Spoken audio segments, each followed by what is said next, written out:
皆さんこんにちは、角鹿のりこうです。本日はですね、先日に行われた全日本生け花コンクールのご報告も踏まえて、こちらその時に使った真っ赤な実が特徴的なウィンターベリーと、こちらも赤い華やかな姿が特徴的なちょっと珍しいアランセラというラン、この2種類を使ってちょっとしたお花を生けていきたいと思います。それでは早速やっていきましょう。はい、ということでですね、改めまして本日使うお花、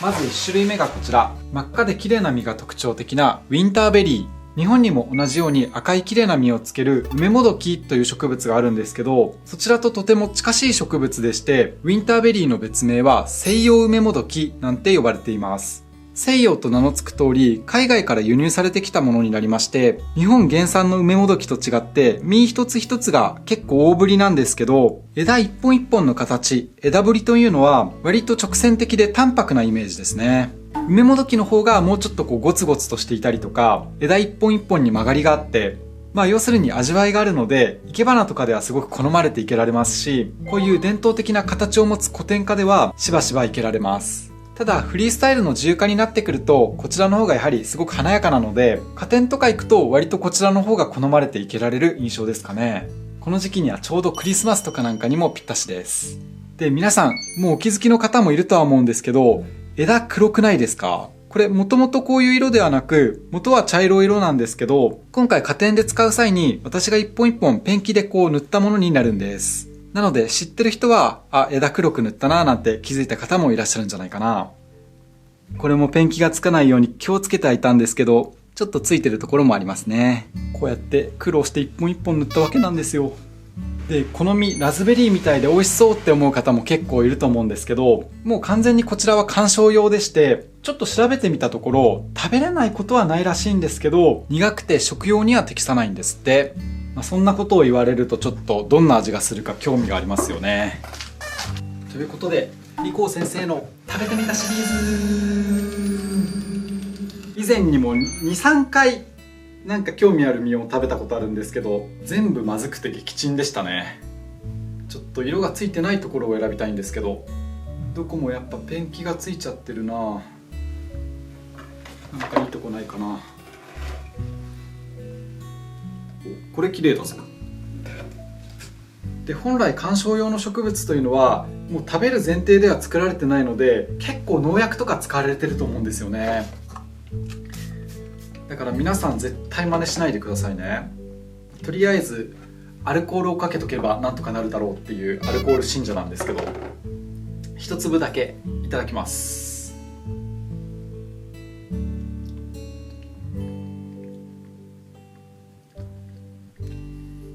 確かに苦いですね。で、美味しくないな。全然甘くない。最初青臭いちょっとトマトみたいな香りがするんですけど、その後確かにベリー系の風味はしてきますね。なんて表現すればいいんだろう。甘くも酸っぱくもない、ただ無味無臭の、なんとなくほのかにブルーベリーの香りがする、味のなくなったガムを噛んでるような、多分全然美味しくないというのだけは伝わったんじゃないかなと。マジちなみにワンちゃん猫ちゃんが食べると食中毒を起こす恐れもあるそうですので、皆さんは決して真似をしないように。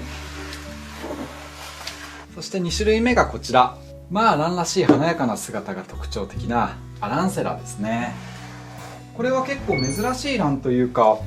私も 4,5 年前はまだ見たことなかったかな。モカラとかにすごく似ているんですけど、それよりも一本一本が長いですね。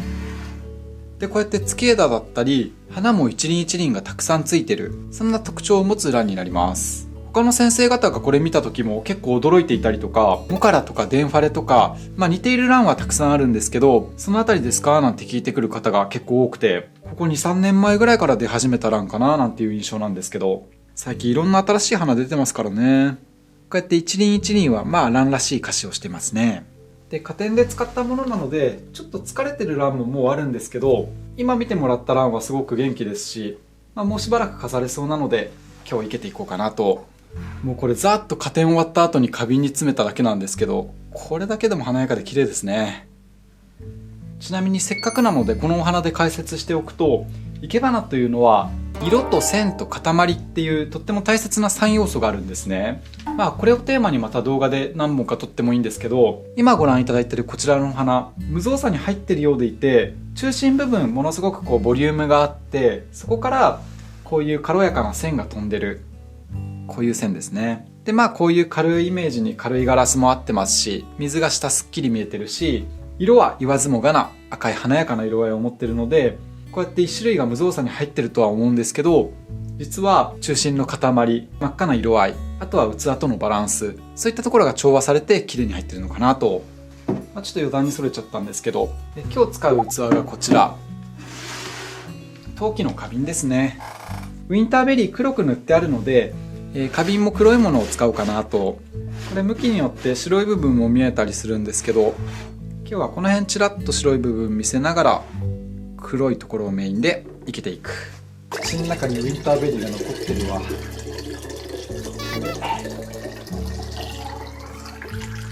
よし、そしたら早速生けていきましょうか。でウィンターベリーとアランサラの2種類でまとめてもいいんですけど、ちょっと枯れ木が入ると味になると思うので、これをまずは器のところに適当に引っ掛けていきます。本当に適当にね、こんな感じでいいか。そしたら続いてウィンターベリーを華やかに生けていきましょうか。で、今日の動画はハウトゥー系ではないので、冒頭にお話しした全日本いけばなコンクールのちょっと結果報告とかも踏まえながら、綺麗なお花が生き上がる過程をお楽しみいただければなと。ということでですね、早速結論から言うと、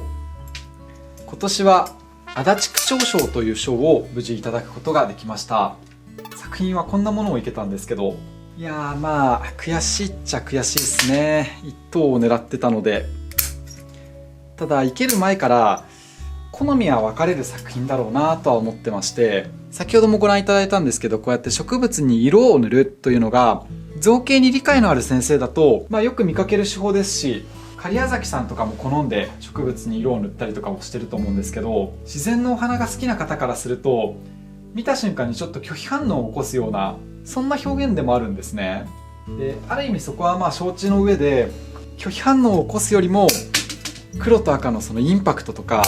黒く塗ったことでこの実の鮮やかさがより引き立つような、そんなところで今回は勝負してみまして、造形的なその表現としてはそれなりに強さも出たし、生け終わった後も結構自分の中で手応えがあっていけたという自信はあったんですけど、他のシンプル綺麗な花にちょっと負けちゃったかなという、そんな今年は苦いコンクールでしたね。あとは審査員誰かっていうのはわからないんですけど、一人だけちょっとなんて言うんだろうな、好みが出るのは仕方ないんですよ、人間なんで。ただ造形的な表現とかそういったものを理解した上で、その上で好みで多少増減するのは仕方ないのかなと思うんですけど、その他の方の作品の採点点数は貼られてるので、見ててもその振り幅の中でその方にどういうその花に対する信念とかそういうのがあって点数をつけたのかが全然見えてこない方が一人いて、なんだかちょっとモヤモヤの残る、そんな今年はコンクールでしたね。ただ審査してくださってる先生方も本気でやってくれてると思うので、今ここでこうやって文句言ってもしょうがないんですけど、ということでこうやってチャレンジをして変われるのは自分だけなので、改めて自分の作品ちょっとご覧いただいて、いろいろと自分なりに反省点もあるので、あまりね文句を言っても仕方ないし、皆さんも見ていて気持ちよくないと思うので、こうした方が良かったかなという点を、皆さんと一緒に考えていければなと思うんですけど、まず色味のインパクトとか造形性、全体の形、見せたいもの、それを実現する構成力とか、そのあたりは自分で言うのもなんなんですけど、よくできてたかなと。ただ気になる点というか、もっとこうすればよかったなっていう点が 2,3 点あって、まず1点目がこの足元ですね。これ構成上仕方ないところもあったんですけど、上にこうやってボリュームをつけるために下をスタンドにしたんですね。で曲がりのある曲線なので、黒く塗ったフジヅルとかキウイヅル、ツル系の植物と馴染むようにっていうのを糸で使ったんですけど、もろ足元がスタンドの足だったので、そこだけがちょっと作品に違和感を生じさせたというか、作作品の一部としてではなく、あくまでそのスタンドの足っていう印象になってしまったっていうのが1つ目の反省点で、2つ目は、